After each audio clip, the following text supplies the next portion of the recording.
Hello folks, welcome to the Darktable Landscapes video. In this one I want to see what we can do in a photo using only one module for the most part.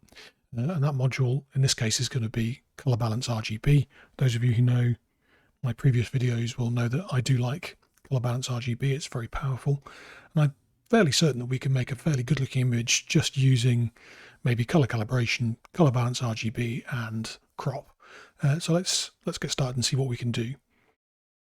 So I've got my image here from Glen Affric in the Highlands, just after golden hour kind of shot, so virtually middle of the day, but it's got some nice cloud shadows on the hills and that kind of thing. So the first thing I am going to do is use color calibration. There's no way around really doing white balance with color calibration, so I'm going to use that.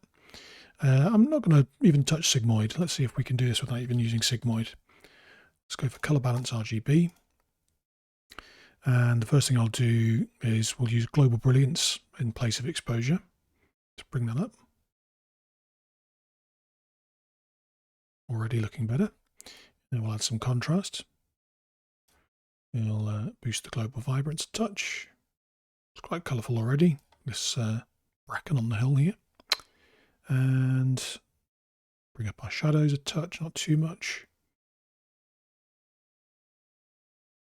Bring up our highlights, maybe a tad, not too much. Drop our mids. And let's do some kind of broad colour grading. So maybe slightly cooler shadows in the 4 ways tab. Slightly warmer highs, but not too much. Okay, so there's our basic first adjustment just using color balance RGB. Let's make another instance of that.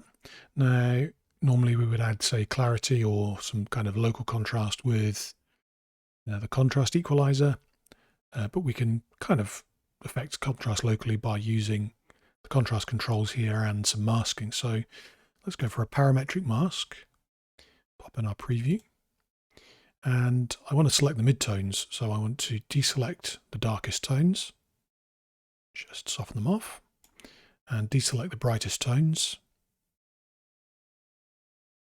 soften them off. We'll add some feather, pop our preview off here, and drop the shadows and pop the highlights. If we wanted to, we could just give some global contrast. Let's see how that looks. Okay, there we go. It's kind of roughly now just a kind of a clarity effect. That's pretty good. And what if we wanted to do some more kind of fine-grained color grading? Normally we'd use color equalizer, maybe RGB primaries, but we can do that with color balance RGB as well. Let me just give this a name of local contrast, mids, and then we'll make a new instance.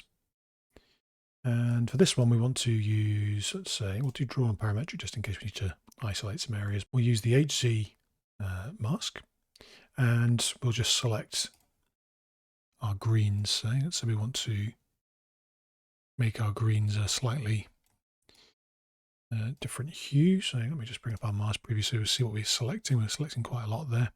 That's more like it. Give it quite a big feather. Bit of blurring as well, just to make sure we're covering everything.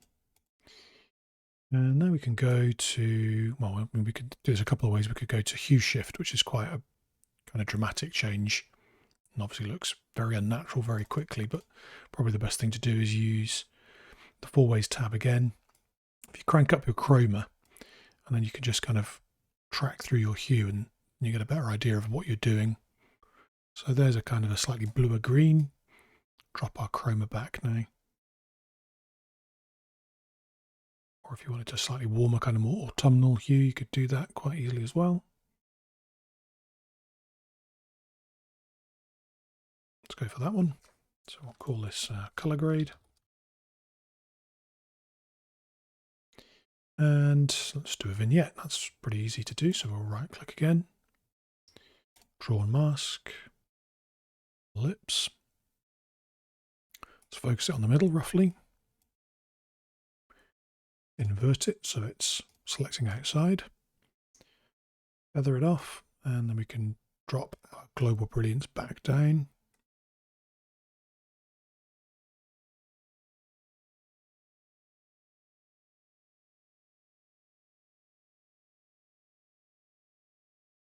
pretty good. I think I probably will crop, and there's obviously no way to do a crop with color balance RGB. So pop that on. That kind of slightly panoramic pseudo panorama 2:1 ratio is pretty good. There we go. I think maybe we could try and just increase contrast here in the background a little bit, just to accentuate these cloud shadows on the mountains. So grab another instance. I'll call this one Vignette before we proceed.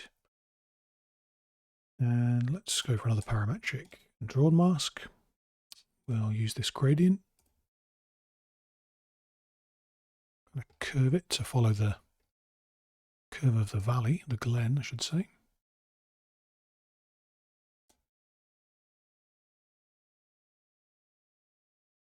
Just give it a little more feather, shift and roll the mouse wheel on the edge there. Okay, let's drop the shadows,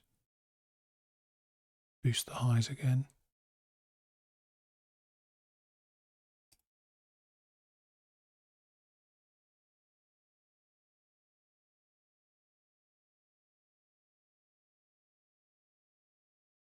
Yeah, that's better. Just rename that VG contrast, just to make it clear when you're using what 1, 2, 3, 4, 5 different instances of color balance RGB. Helps to keep them separate. And while it may be possible, I don't think it is. Do let me know in the comments if you think there is a way. I don't think there's any way to really replicate sharpening with color balance RGB. It's kind of very fine micro contrast. So if you do know a way, do let me know. But I think for sharpening, we're just going to have to rely on good old diffuse or sharpen. So we'll just do a no AA filter one and lens deblur soft for our sharpening.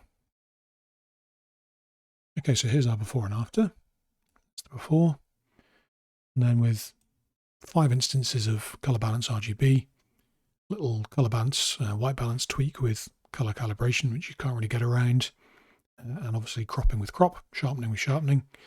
Now you've got a pretty good image there. It's not too bad at all. So you could certainly do that with the other modules, and you probably would, but it's interesting to see what you can do just with one module. Give it a try, give it the one module challenge try. Okay, there we go. There's our finished image. Thank you as ever for watching. Do like and subscribe if you haven't watched before. I've got lots more videos that generally do use more modules than just these few. And I will catch you on the next one.